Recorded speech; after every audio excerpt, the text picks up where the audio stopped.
Moving on. Yeah. Moving on to two colors. Woohoo! I've already done one. I'm working with the Phthalo Blue, M-gram Phthalo Blue. Beautiful color. Pretty strong. Just saying.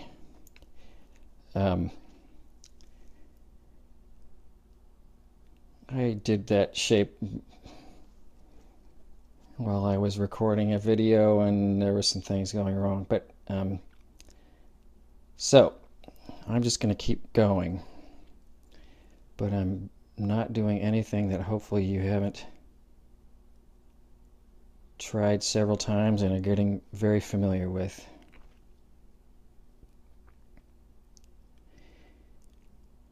You see the same idea, dropping in some color up here, overlapping, getting that pooling color along the bottom.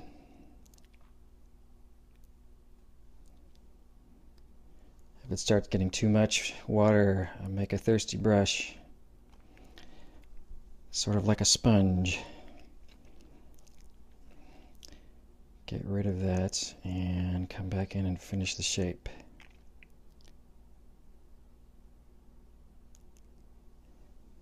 This is, as you can tell, a lot lighter than the first swatch, but I'm not going to worry about that. I'll be adjusting and mostly just want to try to get it in the ballpark here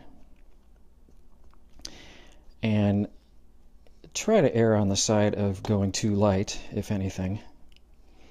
It's easier to get darker in watercolor just by adding, like we've been doing, another layer. It can be tricky to lighten things up by very much.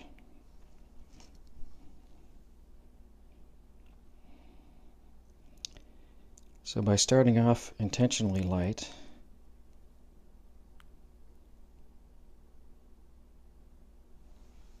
and building up, it's easier to judge how dark and how light something is, which is quite important.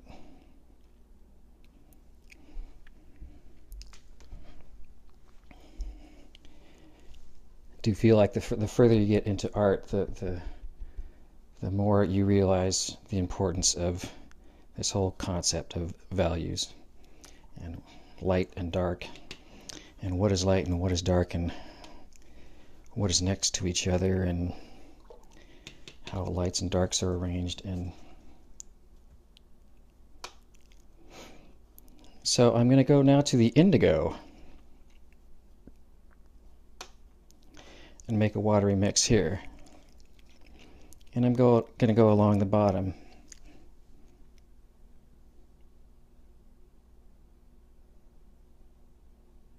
You can tell I'm getting sort of a little bit sloppy with this technique. I encourage you to sort of, as you start becoming more familiar with the brush,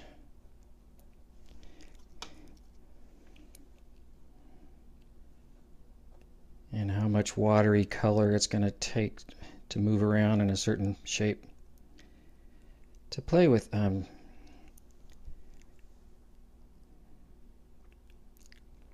trying to swish it around, get a little bit looser.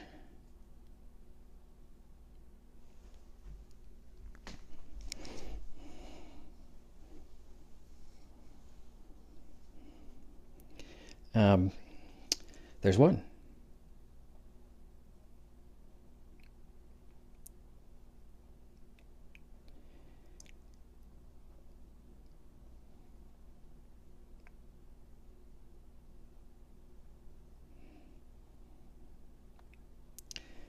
There's two.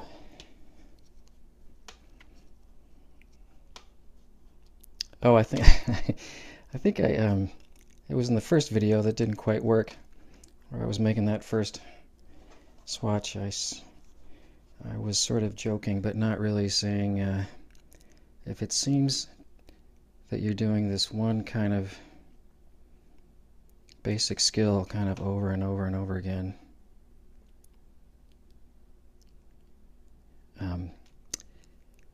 that is by design.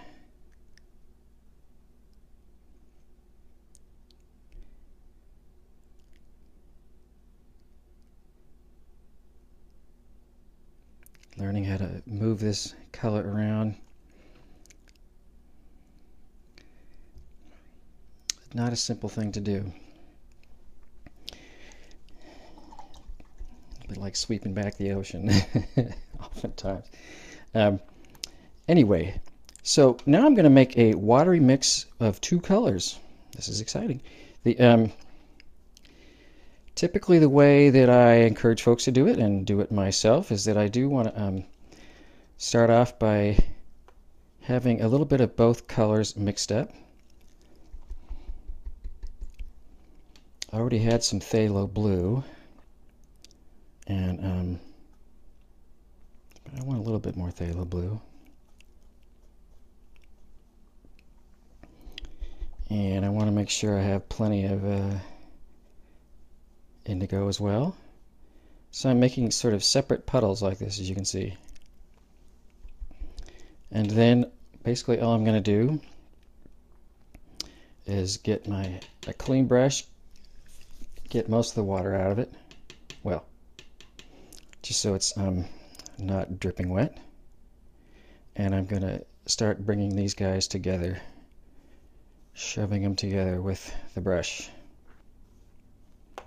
and then mixing them as well.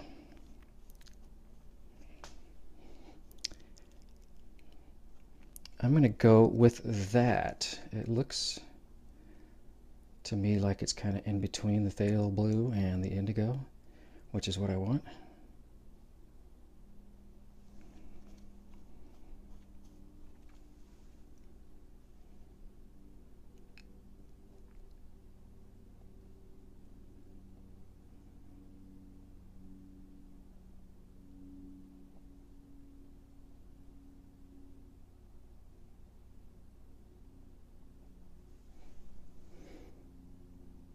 Oh, geez. Had a little spaz out.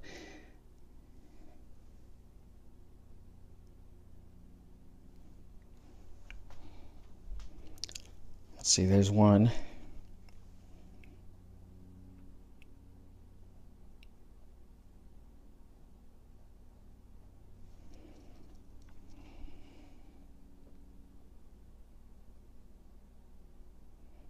I see that there. That's if I leave that sitting there, that'll make a bloom.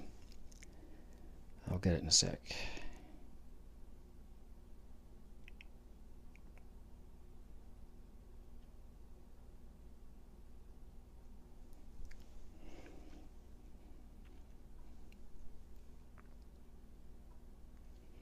Looks like it already kind of was trying. Not going to worry too much.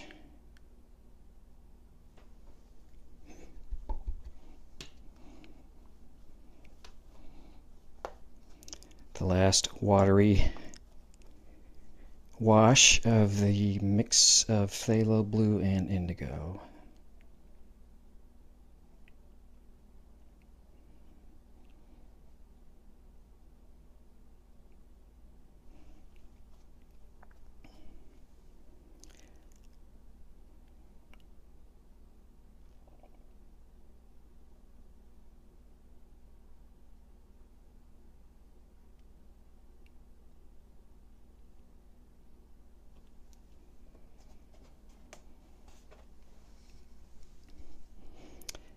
There. I'm going to let that dry.